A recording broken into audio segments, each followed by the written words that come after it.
ఆయన పాటించవలసినటువంటి ధర్మం విషయంలోనే అనుమానం కలిగేటట్టుగా ప్రసంగం చేశాడు. ఇప్పుడు యుద్ధం చేయడం ధర్మం అనుకుని నువ్వు యుద్ధం చేస్తే ఇంతకాలం నుంచి నువ్వు చేసిన అరణ్యవాసం అజ్ఞాతవాసం నువ్వు పట్టిన ఓర్పు నిష్ఫలితమైపోతాయి. ఎందుకని అంటే నువ్వు ఇప్పుడు యుద్ధం చేస్తే బంధుకోటిని స్నేహితుల్ని అందరినీ చంపవలసి ఉంటుంది. ఆ నిత్తుడి కూడా వల్ల నీకేం ప్రయోజనం? ఇంతకుముందు నువ్వు ఏం చేసి మనశ్శాంతి పొందావో అదే ఇప్పుడు కూడా కొనసాగించి మనశ్శాంతి పొందు అని అన్యాపదేశంగా ధృతరాష్ట్ర హృదయాన్ని మీకు రాజ్యం ఇవ్వరు, కానీ మీరు యుద్ధం కూడా చేయకూడదు అని ఆవిష్కరిస్తే అందులో ఉన్న అడుసుతనాన్ని, అందులో ఉన్న మోసాన్ని, అందులో ఉన్న కపటాన్ని ప్రత్యేకించి ఇంటి పెద్ద అయినటువంటి ధృతరాష్ట్రుడి యొక్క లోపబుద్ధిని ఎవరు సంజయుడిని ఇలా ప్రేరేపించి పంపించారో పసిగట్టినటువంటి ధర్మరాజు గారు జవాబు చెప్తున్నారు. సంజయుడు తనంత తానుగా మాట్లాడితే ఇలా మాట్లాడాడు, తనంత తాను మాట్లాడిన వాడు కాడు, ధృతరాష్ట్రుడి యొక్క ప్రోద్బలం చేత మాట్లాడుతున్నాడు. అంటే అది గమనించలేనంత అమాయకుడు ధర్మరాజు కాడు. అందుకే మాట్లాడేటప్పుడు ఎక్కడ స్పష్టంగా మాట్లాడాలో అక్కడ స్పష్టంగా మాట్లాడకుండా నిష్కారణమైనటువంటి అయోమయానికి గురవడం కానీ మొహమాటానికి పోవడం కానీ జరగకూడదు. అన్నిటికన్నా జీవితంలో ఇతరుల విషయాన్ని ఎత్తి చూపించడం కన్నా ముందు తన ఆలోచనలో తనకి స్పష్టత ఉండాలి. ధర్మరాజు గారి యొక్క గొప్పతనం అక్కడ. ఇన్నాళ్ళు అరణ్యవాస అజ్ఞాతవాసాలు చేసి వచ్చిన అందులో నియమం లేదు కదా, ఈ రాయబారు ఏంటి, మాటలు ఏంటి అంటే ఏం చెప్తాం అనుకుంటున్నావు అని ఉద్రేకపడడం. అంత బాగా వింటాడు. అంతా విన్న తర్వాత అంత గొప్పగా జవాబు చెప్తాడు. ఎంత స్పష్టమైన జవాబు చెప్తారో చూడండి. అందులో ఏ మొహమాట ఉండదు. తానైనప్పుడు వక్రుండై నీతిపథంబు విడిచెనక్కట పతి మమ్మైనను చక్కని తెరపున పూని నడువుడనుచు ఇప్పుడు బుద్ధులు చెప్పాను. ధృతరాష్ట్రుడి పలుకున కదా సంజయ రాయబారానికి వచ్చావు. సంజయుడు రాయబారం తీసుకొచ్చి చెప్పినప్పుడు ధృతరాష్ట్రుడి హృదయమే కదా. ధృతరాష్ట్రుడు ఏం చెప్పాడని చెప్తున్నావు? యుద్ధం చేయకూడదు, ఎవరిని బాధ పెట్టకూడదు, స్నేహంగా ఉండాలి, ఒకరిని ఇబ్బంది పెట్టడం ఎందుకు ఈ తిట్టుకుడు, ఎందుకు ఈ యుద్ధాలు, ఎందుకు ఈ ఆశలు, ప్రశాంతంగా బతకదా అని చెప్పాడు కదా. మాకు చెప్పడానికి పనికొచ్చిన ఈ నీతులు మా పెద్దనాన్న పాటించడానికి పనికిరాలేదా? తను పాటించడానికి పనికిరానివి మాకు ప్రబోధం చేయడానికి మాత్రం పనికొచ్చాయా? ఇన్ని వందల శ్లోకాలు సంజయుడు చెప్పిన ఈ రాయబారం అంతా ఏమైంది? ధృతరాష్ట్రుని యొక్క హృదయాన్ని సూటిగా ప్రశ్న వేశాడు. అనుష్ఠానం లేనప్పుడు, ఆచరణ లేనప్పుడు, నిలబడలేనప్పుడు, నోటితో ఒకటి చెప్పి వెనక ఒకటి చేసేటప్పుడు ఇటువంటివి చెప్పడానికి వయసు చేత అధికారం పొందినట్టేనా? నువ్వు రావచ్చా? ఇటువంటివి చెప్పచ్చా? చెప్పినవాడు చెప్పవచ్చు కాక ధర్మకు తెలిసినవాడివి అసలు ఇటువంటి మాటలు చెప్పమని ధర్మరాజు దగ్గరికి పంపించడానికి నీకు అధికారం ఉందా అని అడగదా? అడిగేశాడు. అందుకే సంజయుడు ఎదిరిన్ తమయట్టుల కామని తలచిన పసపుగాక మాకు కుడుమిండిదే మీరు వ్రక్కబరుడని చదురడిచిన మనసు పొందు చక్కంబడునే. ఎప్పుడైనా ఎవరితోనైనా స్నేహాన్ని కొనసాగించాలి అనుకున్నప్పుడు వాళ్ళకి ఒక కష్టం వస్తే ఆ కష్టం మనకొస్తే అని ఆలోచించిన నాడు స్నేహం ముందుకెడుతుంది. అంతేగాని ఆ కష్టం అయింది మనకే సంబంధం అనుకుంటే అసలు అది స్నేహం ఎందుకు అవుతుంది? అది స్నేహం అవ్వదు. ఇవాళ వాళ్ళకి కష్టం వచ్చింది, రేపు ఆ కష్టం మనకి రావచ్చు, కాబట్టి ఆయనకి ఆ కష్టం వచ్చినప్పుడు మనం నిలబడాలి అని అనుకుంటే అది స్నేహమే అవుతుంది. ఖచ్చితంగా అది జ్ఞాపకంలో ఉండిపోతుంది. ఆ కష్టంలో ఎలా నిలబడ్డారు అన్నది స్నేహం బలపడడానికి కారణమవుతుంది. కానీ అసలు మా కష్టాన్ని తన కష్టంగా ఎప్పుడైనా భావించాడా మా పెదనాన్న? మేము కష్టాలు పడాలి, మేము అరణ్యవాసం చేయాలి, మేము అజ్ఞాతవాసం చేయాలి, మా భార్యకు ఒలుగులు పుచ్చాలి, మేము రాజ్యభ్రష్టులం కావాలి, వాళ్ళు సంతోషంగా ఉండాలి తన కొడుకు. ఈ ఆలోచనలు ఉన్నవాడు మా క్షేమం గురించి ఆలోచించడానికి ఏముంటుందని మాతో కబురు చేస్తాడు. అటువంటి వాటితో మాట్లాడినప్పుడు ఏ ప్రతిపాదన చేస్తే సంధి కుదురుతుంది, ఏ ప్రతిపాదన చేస్తే స్నేహం కుదురుతుంది? పెట్టింది కష్టాలా, ఇప్పుడు నీతులా, నీతో కబుర్లా? వాళ్ళు క్షేమంగా ఉన్నారా, మా పట్ల ప్రేమగా ఉన్నారా, మేము వాళ్ళంటే ఎంత ప్రేమగానే ఉన్నాం? 1,00,000 నోటి మాటల కన్నా చేసిన ఒక్క పని జ్ఞాపకం ఉండిపోతుంది. ఆ పని చెయ్యకుండా నోటితో ఎన్ని కబుర్లు చెప్తే మాత్రమే ఎవరు నమ్ముతారు? అలాంటి వాళ్ళని నమ్మరు. సంపద దక్కి ఉండక అశక్తుల నంజనుమమ్ము పిలిచి పూజింపగనంత బేలే పతి చెప్పుడు వారల బుద్ధినాడ మన్నింపడా ఇంక నేలయగు ఈ వడియాసల వచ్చి రిత్తగారింపకమాను అతని చరిత్రము నీకును మాకు వింతయి. తన యొక్క చిట్ట చివరి నిర్ణయాన్ని ప్రకటించాడు. ఒకనాడు మేము గొప్ప సంపదతో ఉండి రాజ్యాధికారంతో ఉండి రాజ్యాన్ని పరిపాలించి రాజసూయ మహాయాగం చేసినప్పుడే మమ్మల్ని ఎలా రాజ్యభ్రష్టులు చేయొచ్చు అని ఆలోచించాడు. అంత సంపదతో ఉన్ననాడే మమ్మల్ని పాడు చేయాలని చూసిన వాడు ఇప్పుడు పాడైపోయిన వాడిని బాగు చేయాలని చూస్తాడా? పైగా ఆ ఉద్దేశం ఆయనకి లేదు. అందామంటే ఎందుకు వాళ్ళ విషయంలో అలా ప్రవర్తిస్తున్నామని చెప్పిన పెద్దల మాట విన్నాడా? ఎప్పుడైనా తన పుల్లికి పుట్టలా ఒకరు చెప్తే వినలా? విదురుడు చెప్పాడు విన్నాడా? భీష్ముడు చెప్పాడు విన్నాడా? అంటే దాని అర్థం ఏంటి? దుర్యోధనుడు నిందించడం ఎందుకు? అసలు లోపబుద్ధి తండ్రి దగ్గర ఉంది. ఈయన ఇలా ప్రవర్తించబట్టే వాడు అలా పెచ్చరిగిపోయాడు. లేకపోయి ఉంటే దుర్యోధనుడు ఈ పాటి మాట వినద్దు. ముందు అసలు తన పెద్దల మాట వింటే ధృతరాష్ట్రుడి మాట దుర్యోధనుడు వినేవాడు. ఒకవేళ దుర్యోధనుడు వినకపోతే పెద్దల మాట విని దుర్యోధనుడు మెడబెట్టి గింటి పారిస్తే ఇంత దూరం విషయాలు వచ్చి ఉండేది. ఆనాడు పెద్దల మాట వినలేదు. మమ్మల్ని పాడు చేయకూడదన్న ఊహ తనంత తానుగా పొందాలి. ఇప్పుడు పాడైపోయి కష్టాల్లో ఉన్న మమ్మల్ని ఉద్ధరించడానికి మా పెద్దనాన్న పూరుకుంటాడని ఎలా అనుకో. నీ వడియాసల వచ్చి రిత్తగారింపకమాను. ఇప్పుడు నువ్వు అనవసరంగా ఏదో రాయబారాన్ని పేరెట్టుకుని యుద్ధానికి వస్తే నువ్వు గెలుస్తావా, యుద్ధం చేస్తే వాడు బాడుతారు కదా, వీడు బాడుతారు కదా, వాడు బాధపడతారు కదా, నువ్వు బాధపడతావు కదా, ఈ మాటలన్నీ నిజానికి మమ్మల్ని ఇంకోసారి బాధపెట్టారు. కాబట్టి ఎందుకు ఇలాంటి పెద్దవాడికి చేయవలసిన పని అది? కాబట్టి వద్దు. రాయబారం అన్న విషయంతో ఇంకా మళ్ళీ ఇటువంటి ప్రయత్నాలు చేయకు. అతని చరిత్రము నీకును మాకు వింతయే. గుండెల మీద చేసి ఆలోచించు. ధృతరాష్ట్రుడి యొక్క నడవడి ఎటువంటిదో నీకు తెలియదా, మాకు తెలియదా? తెలియదు సంజయుడికి స్పష్టంగా తెలుసు. కాబట్టి సంజయ్ నీకు తెలియదా ధృతరాష్ట్రుడు ఎటువంటి వాడు, మాకు తెలియదా పెద్దనాన్న ఎటువంటి వాడు? తెలిసి ఉన్న తర్వాత తెలియనట్టు నువ్వు, తెలియనట్టు నేను, గౌరవించి నేను నిజానికి గౌరవానికి అప్పుడు కాడని నువ్వు, తెలిసి నేను మాట్లాడుకునే ప్రయోజనాలు ఏమైనా ఉంటాయా? ఇదో కొత్త తప్ప. కానీ సంజయ ఒక్క మాట చెప్పనా? మునుమమ్ము పొగడి పదపడి అనివారాల గెలువ నరిది అరిది అని పొత్తుగా చెప్పిన మాటకు నేను నొడబడ విను సంజయ పక్షపాతి వృత్తి విడువుమి. సంజయుడు చేసిన దోషాన్ని కూడా ఎత్తి చూపించాడు. మా పెద్దనాన్నగారు నిన్ను పంపించేటప్పుడు రాజ్యము ఇవ్వను, యుద్ధము జరగకూడదు అని చెప్పి పంపించి ఉంటాడు. కానీ నువ్వు ఎక్కడ పొరపాటు చేసావంటే మొట్టమొదట వచ్చినప్పుడు మేము చాలా గొప్పవాళ్ళమని పొగిడావు. అలా పొగిడితే విట్టాను ఉంటావు బహుశా, అందుకని పొగిడావు. మునుమమ్ము పొగడి పదపడి అని వారల గెలువ నరిది అని. ఆ తర్వాత ఏమన్నావు? భీష్ముడికి స్వచ్ఛంద మరణం ఉందన్నావు. ద్రోణుడు మీకు పాఠం చెప్పిన గురువు అన్నావు. కర్ణుడు అర్జునుడిని చంపేగల వీరుడు అన్నావు. వాళ్ళని మీరు గెలవలేరన్నావు. కాబట్టి యుద్ధంలో మీరు ఓడిపోతారన్నావు. అది నీ పరిధి దాటి మాట్లాడిన మాట. అలా జరగదు కదా. మేము ఓడిపోతామని తీర్పు చెప్పడానికి నువ్వెవరు? నీకు తెలుసా బలాబలాలు? అర్జునుడి యొక్క శక్తి తెలియదా? తెలిసి ఉండి కూడా మమ్మల్ని ముందు పొగిడి తర్వాత మేము ఓడిపోతామన్న మాట ఎందుకు మాట్లాడావు? పొత్తుగా చెప్పిన మాటకు నేను నొడబడా, నువ్వు మాట్లాడిన ఆ మాట మాత్రం నాకు అంగీకారయోగ్యము కాదు. దానికి ఏం పెద్ద నోటికి కరవలేదు ధర్మరాజు గారు. తాను ఏది అంగీకరించడో అది నేను అంగీకరించను అని చాలా గంభీరంగా స్పష్టంగా చెప్పాడు. కాబట్టి ఆ మాట చెప్పి నువ్వు ఇంకా బయలుదేరవచ్చు, ఇంతకన్నా నువ్వు చెప్పడానికి మేము వినడానికి ఏమి ఉండదు. ఎందుకంటే నువ్వు చెప్పగలిగినంత చెప్పావు. ధృతరాష్ట్రుడికి నమస్కారాలు చెప్పు, భీష్ముడికి చెప్పు, ద్రోణుడికి చెప్పు, ఎప్పుడు తమ ఏ గౌరవాన్ని ప్రకటిస్తారో ఆ గౌరవాన్ని ప్రకటించాడు. సోదరుడు కూడా చెప్పాడు. పంపించేశారు. పంపించేసిన తర్వాత అవతల వైపు నుంచి వచ్చినటువంటి సంజయ్ రాయబారం పూర్తయిపోయింది. ఇక ఎవరో ఒక పెద్ద దిక్కు యువతల వైపు నుంచి అంతటి మహాపురుషుడు ఒక ఆయన పాండవుల వైపు నుంచి కూడా వెళ్ళి వాళ్ళ యొక్క చిట్ట చివరి నిర్ణయం ఏమిటి? ఎందుకంటే సంజయుడి యొక్క రాయబారంలో ధృతరాష్ట్రుడి యొక్క నిర్ణయం ఏమీ చెప్పబడలేదు. అసలు ధృతరాష్ట్రుడు రాజ్యం ఇస్తాడా ఇవ్వడా ఏమీ లేదు. చిట్ట చివరికి ధర్మరాజు గారు సంజయుడు రాయబారానికి వచ్చినప్పుడు 5 ఊళ్ళు ఇచ్చినా చాలు అని చెప్పాడు. మీ పెద్దనాన్నగారు 5 ఊళ్ళు ఇవ్వడానికి అభ్యంతరం ఉండకపోవచ్చు అని సంజయుడు అనలేదు. కాబట్టి ఇప్పుడు స్పష్టంగా తెలియాలి, లేకపోతే తొందరపడ్డారట. ధర్మరాజు గారు తొందరపడ్డాడు. అసలు ధృతరాష్ట్రుడు ఏ నిర్ణయం చేశాడని ఏం చెప్పాడని ఆయన చెప్పాడని ఇవ్వని ఎందుకు తొందరపడిపోయి యుద్ధానికి వచ్చేశాడు అంటే చట్టుకొని. కాబట్టి స్పష్టంగా అభిప్రాయం తెలియాలి. స్పష్టంగా అభిప్రాయం తెలియాలి అంటే తెలుసుకోగలిగిన శక్తి ఉన్నవాడు వెళ్ళి మాట్లాడాలి. ఆ వెళ్ళి మాట్లాడడం అంత తేలికైంది ఏం కాదు. ఎందుకంటే అసలు మాట ఏమని వాడు ధర్మరాజు గారు పాటించిన గౌరవం దుర్యోధనుడు ఏం పాటించాడు. వచ్చిన వాడు రాయబారం తోటి బంధించే ప్రయత్నం కూడా చేస్తాడు. కృష్ణ రాయబారంలో శ్రీకృష్ణుడి పట్ల ప్రవర్తించాలా? కాబట్టి రాటు పోటు తట్టుకోగలిగిన వాడు అయి ఉండాలి. ధృతరాష్ట్రుడు మెత్తని కత్తి, ఏ నిర్ణయం చెప్పడు, కానీ లోభగుణం వదలడు. కొడుకుని మందలించినట్టు కనపడతాడు. ఏదో ఒక నిర్ణయాన్ని సభలో తీసుకుని వచ్చి ధర్మరాజా ఇక నువ్వు ఇలా చేయడమే, నీకు వేరొక ప్రత్యామ్నాయం లేదు అని తనకి కూడా చెప్పగలిగినటువంటి సమర్థుడు కూడా కావాలి. ఎవరిని పంపాలి అన్నది ఆలోచించి మరునాడు తన వారందరినీ కూర్చోబెట్టి ధర్మరాజు గారు ఒక మాట అన్నాడు. సంక్షిప్తంగా మాట్లాడతాడు కొన్ని. మనము జనార్దను పాలికి చని కౌరవ సభకు అతని చనుమని ప్రార్థించిన మేలు బంధుహిత గురు జనములతో రణముగాక సంప్రీతి అగున్. యుద్ధమే జరగాలి అన్నది నా ఉత్సాహం కాదు. అలా అయితే తాను కరుడు, అది నా ఉత్సాహం కాదు. మరి అలా యుద్ధం జరగకుండా ఉంటే జరిగే ప్రయోజనం ఏమిటి అంటే బంధువులు పెద్దలు అందరూ కూడా క్షింపబడతారు. అలా కార్యము ఘటిల్లాలి అంటే దాన్ని సాధించగలిగినటువంటి ప్రజ్ఞ కలిగిన వాడు, మన పట్ల అంత ప్రేమ ఉన్నవాడు, ఆ దక్షత కలిగిన వాడు శ్రీకృష్ణ భగవానుడు ఒక్కడే. కాబట్టి మనమే ఆయన దగ్గరికి వెళదాం అన్నాడు. కాబట్టి మనమే వెళదాం. మనము జనార్దను పాలికి చని కౌరవ సభకు అతని చనుమని ప్రార్థించిన వీలు బంధుహిత గురు జనములతో రణముగాక సంప్రీతి అగున్. మనం ఆయన దగ్గరికి వెళ్ళి ప్రార్థన చేస్తే ఆయన యొక్క అనుగ్రహ విశేషం చేత ఆయన దక్షతతో మాట్లాడేటటువంటి వైనం వలన అందరికీ కూడా క్షేమం కలుగుతుంది, యుద్ధం జరగకుండా ఉంటుంది. ఆపద గడవం బెట్టక ఓపి శుభం వైన దాని నొడగోత్పను మాకీ పుట్టువునకు పాండుక్షమాపాలుండు నిన్ను చూపి చనియ మహాత్మా. ఆ ఒక్క పద్యానికి ఎవరికైనా కళ్ళమట నీళ్ళు రావాల్సి, ఎవరు కాదనడానికి వీళ్ళు. ఎంత గొప్పగా మాట్లాడాడు చూడండి. ఈ జన్మలో మాకు కష్టం వస్తే మా కష్టం గురించి ఆలోచించి ఆదుకోవడానికి, మాకు ఈ కష్టం రాకుండా చూడడానికి మాకు తండ్రి లేడు, చిన్నప్పుడే చచ్చిపోయాడు. ఆ పాండురాజు గారు బతికున్నట్టుంటే మేము దుర్నిరీక్షలు, అసలు ఇలా మా వంక కన్నెత్తి చూడమే.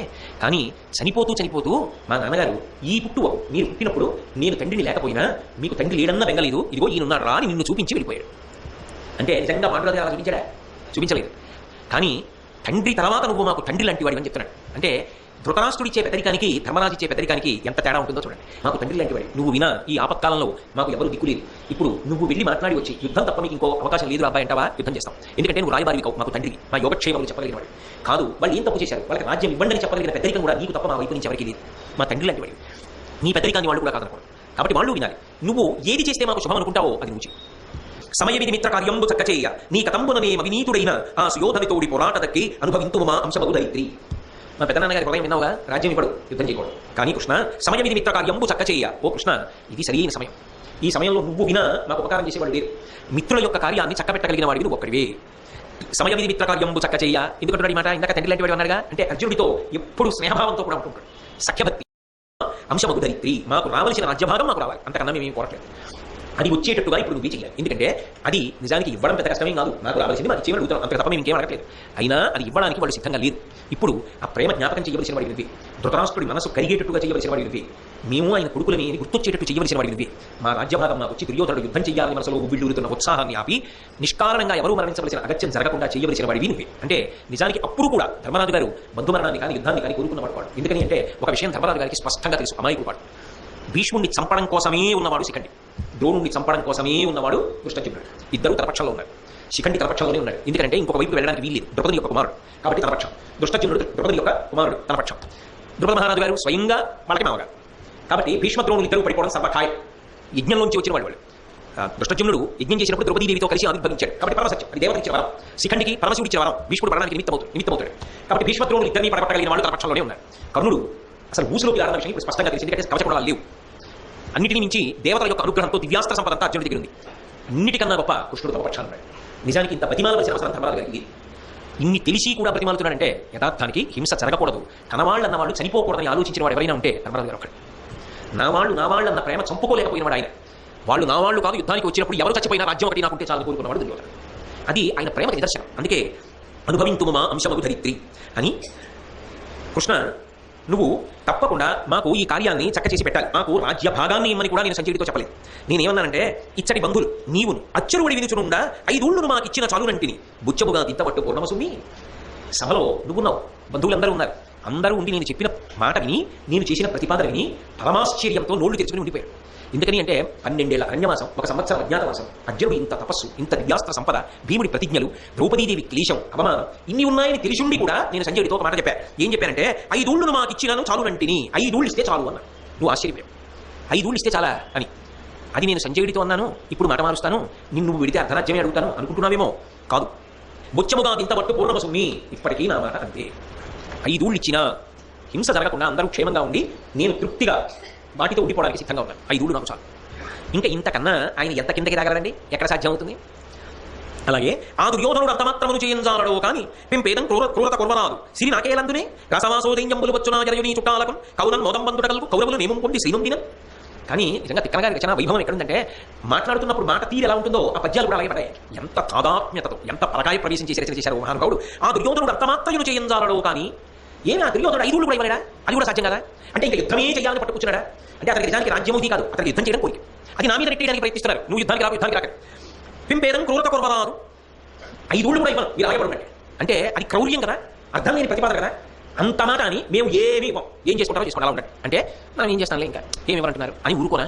అది సాధ్యమా? సిరి నాకేలందునే నీకు ఎందుకు అసలు 5 ఊళ్ళు మాత్రం? అర్ధరాజ్యం దొరుకుతున్న 5 ఊళ్ళు మాత్రం ఎందుకు దొరుకుతున్నావు అంటావేమో కృష్ణ, అంటారేమో ఎవరైనా. గసవాసోదయంబులు వచ్చునా జరయు ఈ చుట్టాలకు. మరి నా బంధువులు ఉన్నారు కదా, నా సోదరులు ఉన్నారు, వాళ్ళ భార్యలు ఉన్నారు, పిల్లలు ఉన్నారు, నన్ను నమ్ముకున్న వాళ్ళు ఉన్నారు. వాళ్ళు తినడానికి, వాళ్ళు ఉండడానికి నేను కావలసినటువంటి ఏర్పాటు చేయాలిగా ఇంటి పెద్దగా. 5 ఊళ్ళు లేకపోతే నేను ఎలా వాళ్ళ యొక్క పోషణ చూడగలుగుతాను? కావున మొదం బంధుడగలకు కౌరవులు నేమం పొంది శ్రీనందిన. నిజంగా వాళ్ళు ప్రేమతో ఈ 5 ఊళ్ళు ఇస్తే వాళ్ళు మేము కలిసి ఉంటాంగా, సంతోషంగా ఉంటాంగా. అది కూడా ఇవ్వకపోతే యుద్ధమే కావాలని కోరడం తప్ప నిజానికి అంది పసగే మాటల సంజయుడు వచ్చి చెప్పినవి. ఆ 5 ఊళ్ళ విషయంలో కూడా వాళ్ళు అంగీకరించలేదుగా. అక్కడ లతులైన పకలైనను చంపన కొరనేలా యొడొక్క తెరంగులేదే అది ఒప్పదే బంధు సుహృజ్జనంబులా దిక్కుననున్నవారు గడుతింపక సంపదకై వధించి దూరిక్కుట దోషమంతుటను ఈ దురవస్థల కొరవచ్చునే. బాధతో మాట్లాడుతున్న వాడి మాట తీరు ఎలా ఉంటుందో పద్యం అలాగే పడింది. అక్కడ అయ్యయ్యో లాతులైన పకలైనను చంపన కొరనేలా. వాళ్ళు ఎంత కిట్టని వాళ్ళు అయితే మాత్రం, ఎంత శత్రువులు అయితే మాత్రం చంపేద్దామని కోరుకోవడం ఎందుకయా?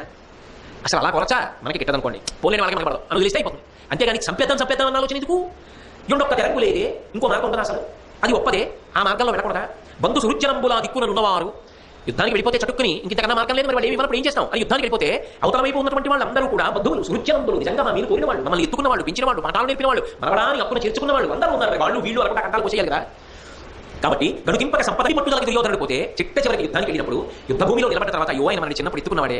పాండురాజు గారు చచ్చిపోయినప్పుడు మన స్థిరాపురానికి వస్తే మనవడాన్ని కౌగిలించుకుని పైకి తీసుకొచ్చాడే, గురువుని నియమించాడే, ఈయన మనకి పాఠాలు నేర్పాడే, ఈయన అంతకన్నా ముందు పాఠాలు నేర్పినవాడే, ఈయన మన పెద్ద తండ్రి, ఈయన మనకి ఫలానా కోణంలో బంధువే, ఈయన సోదరుడే అని చూడడం కుదురుతుందా? ఇంకా అక్కడికి వెళ్ళాక ఇంకా అక్కడికి వెళ్ళి నిలబడిన తర్వాత ఎవరైనా కట్టపోసేయాల్సిందే కదా, చంపేయాల్సిందే కదా. అంతవరకు వెళ్ళాలా? అలా కలుసుకోవాలా? అంతకన్నా ఇంకో మార్గం ఉండదా కృష్ణ? ఎందుకు అంత ముండి నిర్ణయానికి దుర్యోధనుడు వెళ్ళిపోతున్నాడు? ఎందుకు అంత పట్టుదల? ఎందుకు అలా యుద్ధం చేయాలన్న స్థితికి మమ్మల్ని ఈడ్ చేస్తున్నాడు? అది జరగకుండా కార్యాన్ని సాధించడానికి మార్గం లేదంటావా ఇంకా అంటూ కలహమగుట లక్ష్మి గావించు ప్రాణహానియును చేయి ఇంత నిక్కువంబు పలువురు ఒకని కోడి పారుట బల్లిదులు అనద చేత చెడుటయును కటించు. కృష్ణ యుద్ధమే వచ్చిందనుకో, ఒకటి ఖాయం. ఏది ఖాయం? రాజ్యం రావడం ఖాయం. రాజ్యం వచ్చేస్తుంది, పోయిన రాజ్యం వచ్చింది, పోయిన ప్రాణాలు రావడం మాత్రం ఉండదు. బలవంతులైన వాళ్ళని అందరూ కలిసి చంపేయచ్చు. లేదు, ఒక్కడు విజృంభించినప్పుడు చాలా మంది చచ్చిపోవచ్చు, పారిపోవచ్చు, ఒక్కొక్క కష్టం దాటి పడిపోతాడు. అప్పుడు అమాయకుడు పోతాడు, సామాన్యుడు పోతాడు, మాన్యుడు పోతాడు. యుద్ధం అన్న దాంట్లో రాజ్యం రావడం అన్నది ఒక్కటే కనపడుతుంది, కానీ ఇన్ని ఉన్నాయి కదా. ఇవన్నీ తర్వాత వెళ్ళి తెచ్చుకుని అయ్యో చేయకుండా ఉంటే బాగుండేదేమో అంటే మాత్రం ఇక దిద్దడం సాధ్యం కాదు కదా. అటువంటి యుద్ధాన్ని కోరి ఎందుకు తెచ్చుకోవడం కృష్ణ? దీనికి ఒక మార్గం ఉండదా అంటే, నిజానికి ఆయన యుద్ధానికి ప్రత్యామ్నాయాన్ని ఎంత అన్వేషించాడో చూడండి. దానికి ఆయన ఎంత కింద వరకు రావచ్చు, ఎంత తక్కువ దగ్గర తృప్తి పొందైనా సరే సమాజ క్షేమాన్ని కోరవచ్చు, అంతవరకు ఆయన కోరాడు తప్ప తాను యుద్ధంలో కారణం అవడానికి అంగీకరించాలి. అవడానికి ఆయనకి తగిన కారణం ఉంది, ఎందుకంటే రాజ్యం మాది, వాళ్ళు రాజ్యం ఇవ్వలేదు కాబట్టి యుద్ధం చేస్తున్నాం అంటే ధర్మరాజు గారు తప్పు చేశాడు ఎక్కడ చెప్పారు. కానీ ఫలితాన్ని ఆలోచించాడు. ధర్మరాజు గారు తప్పు చేశాడు, ఉప్పు చేశాడు కాదు, ఇంతమంది చచ్చిపోయారా లేదా అన్న విషయంలో అందుకని వద్దు అని ఆలోచిస్తున్నాడు ఆయన పెద్ద మనసు. కాబట్టి యుద్ధం చేయకుండా ఉంటే పగపెట్టుకుని ఒకళ్ళ మీద ఒకళ్ళు ఎప్పుడు ఎవరు నాశనం చేసేసుకుందాం, ఎవరు చంపేసుకుందాం అని విభాగం చేసుకున్నా దాని వల్ల ప్రయోజనం ఉండదు. ఏదో ఇవాళ రాజ్య విభాగం చేసుకున్నా సరే అడిగిన 5 ఇచ్చారు అని గుండెల్లో మాత్రం పగపెట్టుకుని మిగిలిపోతే ఇవాళ 5 ఇచ్చా కానీ వీళ్ళు ఎంత తొందరగా మళ్ళీ భ్రష్టుని చేసి నాశనం చేద్దాం అన్న ఊహలు పెట్టుకుంటే దాని వలన పరిష్కారం ఉండదు. 5 ఇవ్వడం, అర్ధరాజ్యం ఇవ్వడం పరిష్కారం కాదు. నిజానికి పరిష్కారాలు ఎక్కడ ఉన్నాయంటే మనుషుల యొక్క మనస్సుల్లో ఉన్నాయి. మనిషి మనసు సంస్కరింపబడాలి. ప్రేమగా బ్రతకగలిగితే, ఎవరి రాజ్యం వాళ్ళని పంచుకుని అన్నదమ్ములుగా సంతోషంగా బ్రతకగలిగితే ఇంకా అంతకన్నా ప్రేమ అన్న మాటకి, శాంతి అన్న మాటకి అతీతమైనది ఇంకొకటి ఉండదు. అది లేకుండా పంపకాలు ఎలా ఉండనివ్వండి, పగలు మిగిలిపోతే మాత్రం ఎవరు గెలిచారు, ఎవరు ఓడారు, ఎవరేం పుచ్చుకున్నారు అన్న దానితో సంబంధం లేకుండా కృష్ణ జీవితాలు ఎలా ఉంటాయో తెలుసా? పగయగలిగనేని పామున్న ఇంటిలో ఉన్న ఎట్ల కాక ఊరడిల్లి ఉండి రెట్టు చిత్తం ఒక మాట కావున వలదధిక దీర్ఘమైన వృత్తి. పాము తిరుగుతోంది అని తెలిసిన తర్వాత ఆ ఇంట్లో ఎప్పుడూ సంతోషంగా ఉండలేడు. తలుపు తీయడానికి భయం, తలుపు వేయడానికి భయం, బయటికి వెళ్ళడానికి భయం, పడుకోవడానికి భయం, ఆఖరి ఇంట్లో పిల్లలు వదిలిపెట్టి బయటికి వెళ్ళడానికి భయం. ఎందుకంటే ఇంట్లో పాము ఉంది. ఎంత గొప్ప పూలిక పూల్చాడు. పగయ కలిగని పామున్న ఇంటిలో ఉన్న ఎట్లా కాక ఊరడిల్లి ఉండు రెట్లు చిత్తం ఒక మాట. మనసు ఊరటతో ప్రశాంతతతో సంతోషంగా హాయిగా ఎలా ఉంటుంది? ఇంట్లో ఏమున్నా ఏం లేవు వదిలేయండి, పాము లేకుండా ఉంటే చాలు. ఇంట్లో అన్నీ ఉన్న పాము కూడా ఉందనుకోండి, ఎవడుంటాడా ఇంట్లో సంతోషంగా? మనసులో బీకి లేకుండా ఎవరైనా ఉంటాడా? ఎవడు ఉండడు. ఎంత పంచుకున్నాం కాదు కృష్ణ, మనసులో పగలు ఇలాగే ఉండిపోతుంది. దానివల్ల ఎవరూ సంతోషంగా ఉండరు, ఎవరూ ఆనందంగా ఉండరు. కాబట్టి వలదు అధిక దీర్ఘ వైర వృత్తి చాలు. ఇంతకాలం ఏదో తెలిసో తెలియకో పగబెట్టుకున్నాడు, మమ్మల్ని పాడు చేశాడు, ఇక మళ్ళీ మేము పాడు చేయడం, తను మళ్ళీ పాడు చేయవద్దు. ఇంకా తెలిసో తెలియకో జరిగిపోయి ఇంకెక్కడితో వదిలేతాం అంటే క్షమించడానికి ధర్మరాజు సిద్ధంగా ఉన్నాడు. అది ఆయన ఔదార్యం. నిజానికి ఆయన బలం ఉన్నవాడు, దెబ్బతిన్నవాడు, తిరిగి తలుచుకుంటే దెబ్బ కొట్టగలిగినవాడు, కొట్టడానికి సిద్ధంగా లేడు. ఎందుకంటే కారణం చేతకానితనం వల్ల కాదు, ప్రేమ వలన, విశాల హృదయం వలన, శాంతి కాముడి, అందరూ సంతోషంగా ఉండాలని కోరుకుంటున్నాడు. దానికి పరిష్కారం ఏమిటి అంటే బలవధిక దీర్ఘ వైర వృత్తి. దీర్ఘకాలం అదే పనిగా పగలు పెట్టుకుని ఉండడం మంచిది కాదు. ఏదో తెలిసో తెలియదు కోపాలు వచ్చి ఒకళ్ళ మీద కూడా కోపడ్డారు, అయిపోయింది, అక్కడతో వదిలిపెట్టేసి. అంతేకాని ఇంకా అదే పనిగా పగని కొనసాగించడం మంచిది కాదు కృష్ణ. కాబట్టి ఆ పగ పోవాలి, ఆ పగలు పోవాలి. దానికి నువ్వు మాట్లాడాలి. పగ అడగించుటెంత శుభంబు అది లెస్స.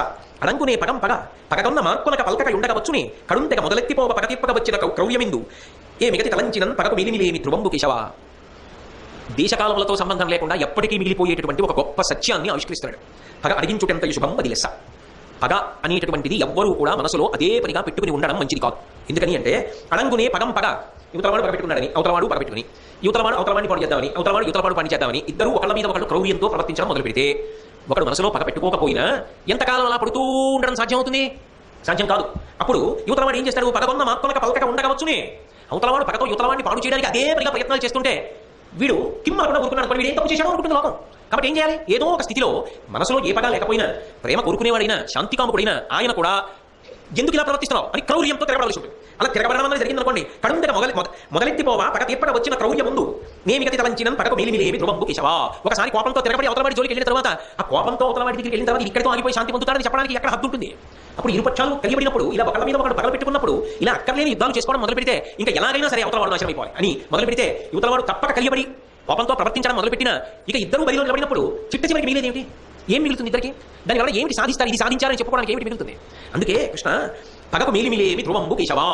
మనిషి మనసులో పగ పెట్టుకోవడం, కోపం పెట్టుకోవడం వల్ల ఇది సాధించాలని చెప్పుకోవడానికి చివరికి ఏమీ ఉండదు. అది పరమ సత్యం సుమా. అందుకే పగ అడిగించుటెంత శుభం అది లెస్స అడంగునే పగం పగ. పగని ఎవరికి వాళ్ళు అణుచుకోవడం మంచిది. ఎందుకని అంటే అలా పగలు, ద్వేషాలు, క్రౌర్యాలు, కోపాలు, కర్పణ్యాలు పెట్టుకుంటే చిట్ట చివరికి మనిషి సాధించేటటువంటిది ఏదీ ఉండదు. పగస్థానంలో ప్రేమని పెంచుకుంటే అందరూ కలిసిమెలిసి ప్రశాంతంగా సంతోషంగా ఉండి ఒకరికి ఒకరు చేయూతనిచ్చుకొని అభ్యున్నతి పదంలో ప్రయాణం చేయవచ్చు. అందుకని రాజ్య విభాగం కన్నా ఇప్పుడు పెద్ద ప్రశ్న ఏమిటి అంటే మనసులో పగ కొనసాగరాదు. మనసులో ఎందు ప్రేమ నిలబడాలి. పైకి ఒకలా లోపల ఒకలా వద్దు. సంజయ్ రాయభారంలో ధృతరాష్ట్రుడు పంపించాడే అటువంటి ప్రయత్నాలు వద్దు కేశవ. ఏదైనా స్పష్టంగా త్రికరణ శుద్ధిగా ప్రేమ భావనతో మాట్లాడుకుని సంతోషంగా ఉండడం మంచిది. కాబట్టి కృష్ణ ఇది ప్రధానము కావాలి. నువ్వు వెళ్ళి అక్కడ మాట్లాడి ఈ కోణంలో సమస్యకి పరిష్కారాన్ని సాధించాలి. ధర్మరాజు గారిని అనిపించాడు. తర్వాత భీమార్జునుడు సహదేవులు మాట్లాడారు, ద్రౌపదీదేవి మాట్లాడింది, శ్రీకృష్ణ పరమాత్మ రాయబారానికి బయలుదేరారు. అక్కడికి వెళ్ళారు. ఆయన చేయగలిగినంత ప్రయత్నం చేశారు. కనుక వినేవాడు ఉన్నాడు, దుర్యోధనుడు మాట వినడు. ఎంత వినడు అంటే కృష్ణ పరమాత్మని తాను బంధించే ప్రయత్నం చేసినప్పుడు ఆయన సాక్షాత్ విశ్వరూపాన్ని ప్రదర్శించిన ఆ విశ్వరూపం అదే సభలో అందరూ చూడలేక స్పృహ తప్పి పడిపోతే ఆయన ఎవరిని అనుగ్రహించారో వాళ్ళు మాత్రమే చూసి స్తుతి చేసిన అదంతా గారడి అంటాడు. కానీ ఆయన సాక్షాత్ పరిపూర్ణావతారం భగవానుడు. భగవంతుడు చెప్పిన మాటే నేను వినకపోతే ఇంకా నేను ఎవరి మాట వింటాను అన్నది అసలు ఆలోచించుకోవడం అన్నది వాడి జీవితంలో లేదు. ఇంకా అంత మూర్ఖత్వం ఉన్నవాడిని ఎవడు మాత్రం ఉద్ధరణ చేయగలడు. అందుకే విశ్వరూప ప్రదర్శనమే చేసిన సభలో సంధి మాత్రం పొసగలేదు. సరే, కృష్ణ పరమాత్మ తిరిగి వచ్చేశారు. ఉపప్లావ్యంలో ఉన్నటువంటి ధర్మరాజు గారి దగ్గరికి వెళ్ళి చెప్పేశారు, ఇక ఈ సంధి పొసగేది కాదు, యుద్ధం ఒక్కటే దీనికి పరిష్కారం. కాబట్టి నువ్వు యుద్ధ ప్రయత్నంలో సన్నద్ధుడు కావలసింది. ధర్మరాజు గారు ఇంత పెద్ద నిర్ణయం తీసుకునేటప్పుడు రాయబారానికి వెళ్ళి వచ్చినటువంటి వాడి యొక్క అభిప్రాయం మేరకు నిర్ణయం చేయడమా లేదా వేరు ప్రయత్నం ఏదైనా చేయవలసి ఉంటుందా అని ఆలోచించలేదు. అది కృష్ణుడి మీద ఆయనకు ఉన్నటువంటి నిరతిశయ భక్తికి తార్కాణం. అందుకే ధర్మరాజు అన్నాడు, అయినా అట్ల కాక అఖిల ధర్మజ్ఞాన గనుడు మనకు ఏడుగడయు తాన శౌరి నిశ్చయింప సంశయం వేటికి సంఘటింపుడు ఉగ్ర సమర విధము. తమ్ముళ్ళ వంక చూసి దుష్టజుమ్నాదులు, ద్రుపదుడు మొదలైన వారి వంక చూసి అన్నాడు, ఈ యుద్ధం జరగాలి అని నిర్ణయం చేసినటువంటి వాడు సమస్తమైనటువంటి ధర్మశాస్త్రములు తెలిసినవాడు. అసలు నిజానికి ఆ ధార్మికమైనటువంటి జ్ఞానములకంతటికీ కనుడైన వాడు ఎవరో అటువంటి కృష్ణ పరమాత్మయే యుద్ధం వినా వేరొక మార్గం లేదు అని నిర్ణయం చేశాడు. విశేషించి ఆయన మనకు రక్షకుడైన వాడు పరిపరి విధముల మనయోగక్షేమముల గురించి ఆలోచిస్తాడు. అటువంటి ఆలోచన ఉన్నవాడే యుద్ధం వినా మార్గం లేదని చెప్పాడు. ఇక మనం ఆలోచించవలసిన అవసరం ఏమిటి? తాన శౌరి నిశ్చయింప సంశయం బేటికి, అది పరిపూర్ణమైన విశ్వాసం అంటే. ఇక కృష్ణుడు యుద్ధమని నిర్ణయించిన తర్వాత ఇక మళ్ళీ మనం ఆలోచించి నిర్ణయించడానికి ఏముంది? ఆయన మన రక్షకుడు, ఆయన ఏం చెప్పాడో చేయడమే. కాబట్టి సంఘటింపుడు ఉగ్ర సమర విధము, ఈ భయంకరమైనటువంటి యుద్ధానికి కావలసినటువంటి ఏర్పాట్లు చేయండి అన్నాడు. తిరిగి వచ్చినా ఆయనకి మనశ్శాంతి లేదు. ఎందుకంటే జరిగిపోయినటువంటి సంఘటనలు జ్ఞాపకానికి వస్తున్నాయి. ఇవి జరుగుతాయని తెలియడం ఒకెత్తు, ఇవి జరిగిపోయాయి అన్న తర్వాత రాజ్యాధికారం స్వీకరించడానికి వాళ్ళు ఏరి అన్న ప్రశ్న ఒకటి ఉదయించింది ఆయనలో. అంటే ఆయనలో ఉన్నటువంటి ప్రేమ భావన అటువంటిది. వాళ్ళు శత్రుపక్షంలో నిలబడ్డారు, చనిపోయారు అని తాను జీర్ణం చేసుకోలేకపోయాడు. అది మృదు స్వభావం. అందరూ ఒకలా ఉంటే సృష్టి ఎందుకు అవుతుందండి? అలా అందరిలా అనుకోగలిగితే ధర్మరాజు ఎందుకు అవుతాడు? తన శత్రుపక్షంలో నిలబడి తనంత బాధ పెట్టినా ఆయన బంధుత్వాన్ని గుర్తు చేసుకున్నాడు. అది ఆయన మంచితనం, ఆయన యొక్క మృదు స్వభావం, ఆయన హృదయమందున్న ఆర్ద్రత. అందుకే ఒక పట్టాన తట్టుకోలేకపోయాడు. రాజ్యం వచ్చినా దాన్ని స్వీకరించడానికి ఆయన పరిపూర్ణమైనటువంటి హృదయంతో సిద్ధం కాలేకపోయాడు. అటువంటి పరిస్థితుల్లో అర్జునుడు ఎంతో ఉపదేశం చేశాడు, నకులుడు చేశాడు, సహదేవుడు చేశాడు, ద్రౌపదీదేవి చేసింది, స్వయంగా నారద మహర్షి వచ్చి చెప్పాడు, వ్యాస మహర్షి వచ్చి చెప్పాడు. ఇంతమంది ఎన్నో ధర్మాలు చెప్పారు. నీ దోషం ఏముంది పట్టాభిషేకం చేసుకోమని. ఎవరు ఎంత చెప్పినా ఆయన మాత్రం పట్టాభిషేకం చేసుకోవడానికి ఒక పట్టాన సిద్ధపడలేకపోయాడు. అంటే ఆయన పడిన బాధ నటన కాదు, నిజంగానే ఆయన పడినటువంటి బాధ అంత సత్యం. అయితే నేను మళ్ళీ మళ్ళీ అది ప్రస్తావిస్తున్నాను. వాళ్ళందరూ మూర్ఖత్వంతో చచ్చిపోయిన వాళ్ళు దుర్యోధనాలు, శత్రుపక్షంలో తప్పక నిలబడిపోయిన వాళ్ళు కొంతమంది. ఇవి తెలియని ధర్మరాజుకి కావు, కానీ వాళ్ళు వెళ్ళిపోయారు. వాళ్ళందరూ నేను నిమిత్తం అయిపోయానే, నేను నిమిత్తం కాకుండా ఉంటే బాగుండేది కదా, నేను నిమిత్తం అయిపోయానన్న బాధ ధర్మరాజు మనసు నుంచి పోలా. అందులో మీరు ఒక్కటి బాగా జ్ఞాపకం పెట్టుకోండి, ధర్మానుష్ఠాన తత్పరులైన వాళ్ళు ఎవరు ఉంటారో వాళ్ళ హృదయములు చాలా మృదువుగా ఉంటాయి. మీరు ఎప్పుడైనా గమనించండి. ధర్మమునందు అనురక్తి ఎవరికి ఉంటుందో వాడి హృదయం బహు మృదువుగా ఉంటుంది. అధర్మమునందు అనురక్తి ఎవరికి ఉంటుందో వాళ్ళ హృదయములు కఠినముగా ఉంటాయి. అసలు అధర్మాచరణం కఠిన చిత్తం లేకుండా ఎలా చేస్తాడు? అందుకే రావణాసుడు చిత్తం కఠినం, రాముడి హృదయం మృదువు. అంత తప్పు చేసిన ఏమో ఒక అవకాశం ఇస్తే మారుతాడేమో అని వదిలిపెట్టగలడు రావణుని. రావణుడు మారతాడా? మారడు. మాట ఎందుకు కాఠిన్యం, చేష్టితములందు కాఠిన్యం, చేష్టితములు మృదు. అసలు ఆ ధర్మమును పట్టుకోవాలన్న ఆలోచన ఎవరికి బాగా ఉంటుందో వాళ్ళ మనసులు మొట్టమొదటి దీన్ని ఆలోచిస్తాయంటే తన గురించి కన్నా ఇతరుల గురించి ఆలోచిస్తాయి. వాళ్ళకి ఇది జరిగితే వాళ్ళు బాధపడతారా అన్నది ముందు ఆలోచిస్తాడు. అంతేగాని వాళ్ళు ఏమైపోతే నేను బాగుంటాను కదా అంటే వాళ్ళకి ధర్మం ఎందుకు అవుతుంది? ధర్మరాజు గారికి మనశ్శాంతి కలగాలి అంటే చెప్పగలిగిన వాళ్ళు ఎవరు? వ్యాసుడు, కృష్ణుడు, భీష్ముడు, వీళ్ళ ముగ్గురి. అందుకే కృష్ణ పరమాత్మ యుద్ధంలో ఎంత ప్రత్యక్ష సహాయం చేశారో అంత మహోపకారాన్ని ధర్మరాజు అడ్డుపెట్టి లోకానికి చేశారు, ధర్మరాజుకి చేశారు. ఎందుకని అంటే ధర్మరాజుకే అందాలి, యోగ్యుడు, ఆయన పరితాపం పొందడానికి వీల్లేదు. అందుకే అశ్వమేధయాగం చేయమన్నారు. అశ్వమేధయాగం చేస్తే నీకున్న పాపములని నువ్వు ఏమనుకుంటున్నావో, నువ్వు ఏవేవో చేసావు, ఏవేవో పాపాలు ఉన్నాయేమో అని బెంగపెట్టుకుంటున్నావు కదా, అవన్నీ పోతాయి. అది చెయ్యి.